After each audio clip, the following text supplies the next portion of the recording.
Setan aja Anda nonton film horor negara manapun, Indonesia sarjana beliau. Nah, itu suster ngesot bro. Kalau nggak D3 kemungkinan S1 bro. Setan di Indonesia itu berpendidikan tinggi, minimal D3, S1. Nah, disebutnya suster ngesot.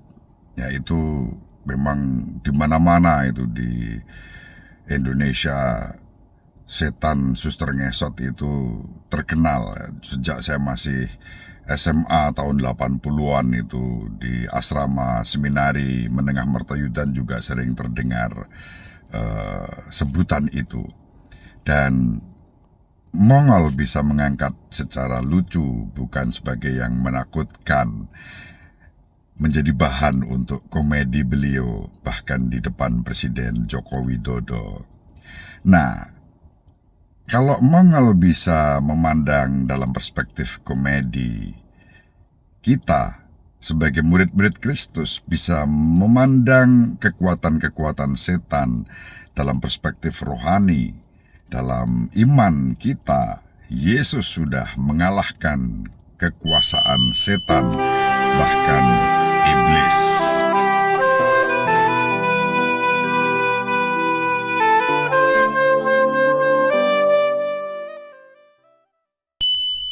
In nomine Patris et Filii et Spiritus Sancti. Dominus vobiscum.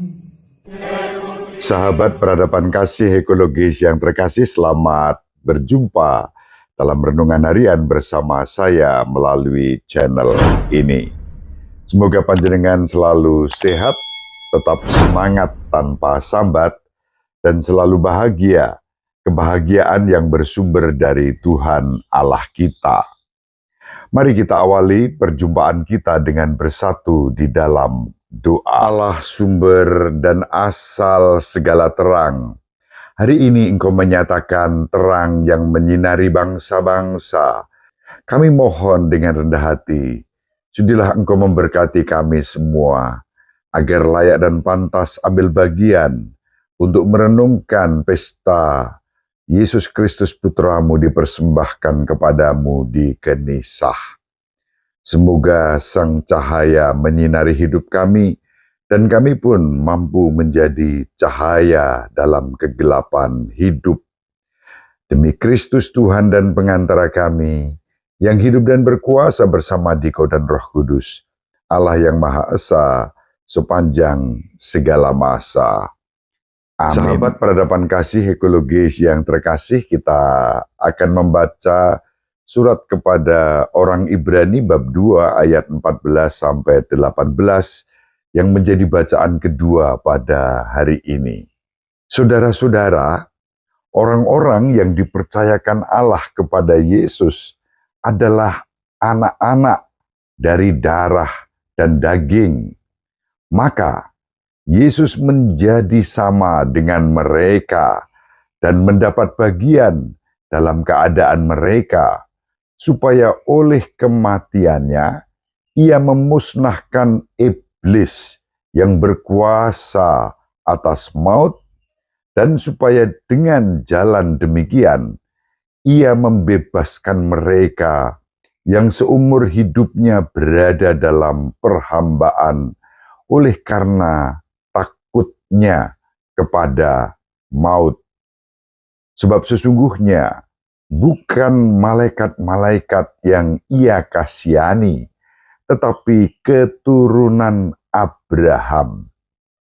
Itulah sebabnya dalam segala hal Yesus harus disamakan dengan saudara-saudaranya, supaya ia menjadi imam agung yang menaruh belas kasihan yang setia kepada Allah untuk mendamaikan dosa seluruh bangsa. Karena ia sendiri telah menderita karena pencobaan, maka ia dapat menolong mereka yang dicobai. Demikianlah sabda Tuhan, syukur kepada Allah. Sahabat peradaban kasih ekologis yang terkasih, surat kepada orang Ibrani pada hari ini mewartakan kepada kita bahwa Yesus memusnahkan iblis yang berkuasa atas maut. Yesus mengalahkan kekuatan setan. Setan bisa menakutkan, tapi juga bisa menjadi bahan lucu-lucuan, seperti yang dikatakan Mongol dalam video ini. Setan aja Anda nonton film horor negara manapun, Indonesia sarjana beliau. Nah, itu suster ngesot bro. Kalau nggak D3 kemungkinan S1 bro. Setan di Indonesia itu berpendidikan tinggi, minimal D3, S1. Nah, disebutnya suster ngesot. Yaitu memang di mana-mana itu di Indonesia setan suster ngesot itu terkenal. Sejak saya masih SMA tahun 80-an itu di asrama seminari Menengah Mertoyudan juga sering terdengar sebutan itu. Dan Mongol bisa mengangkat secara lucu, bukan sebagai yang menakutkan, menjadi bahan untuk komedi beliau, bahkan di depan Presiden Joko Widodo. Nah, kalau Mongol bisa memandang dalam perspektif komedi, kita sebagai murid-murid Kristus bisa memandang kekuatan-kekuatan setan dalam perspektif rohani. Dalam iman kita, Yesus sudah mengalahkan kekuasaan setan, bahkan iblis. Sahabat peradaban kasih ekologis yang terkasih, hari ini adalah pesta Yesus dipersembahkan di bait Allah atau di kenisah, atau juga orang menyebut di kanisah. Di Yerusalem, perayaan seperti ini sudah dimulai pada abad ke-5 dalam tradisi gereja Ritus Timur. Lalu gereja Ritus Barat melakukannya seabad kemudian pada abad ke-6. 40 hari yang lalu kita merayakan Natal, kelahiran Tuhan kita Yesus Kristus. Dengan penuh sukacita dan semarak, hari ini 40 hari kemudian kita kenangkan hari suci. Yesus dipersembahkan di kenisah di Yerusalem. Tampaknya Yesus memenuhi hukum Taurat, tetapi sebenarnya Ia datang untuk memenuhi umat yang percaya kepadanya dengan hukum kasih dan kerahiman Allah. Kalau kita membaca Injil Lukas, ketika Yesus dipersembahkan di kenisah, kita berjumpa dengan Simeon dan Hana, dua tokoh senior yang sudah sepuh, yang sudah tua, yang menanti kedatangan Yesus, membopong kanak-kanak Yesus, Simeon dan Hana.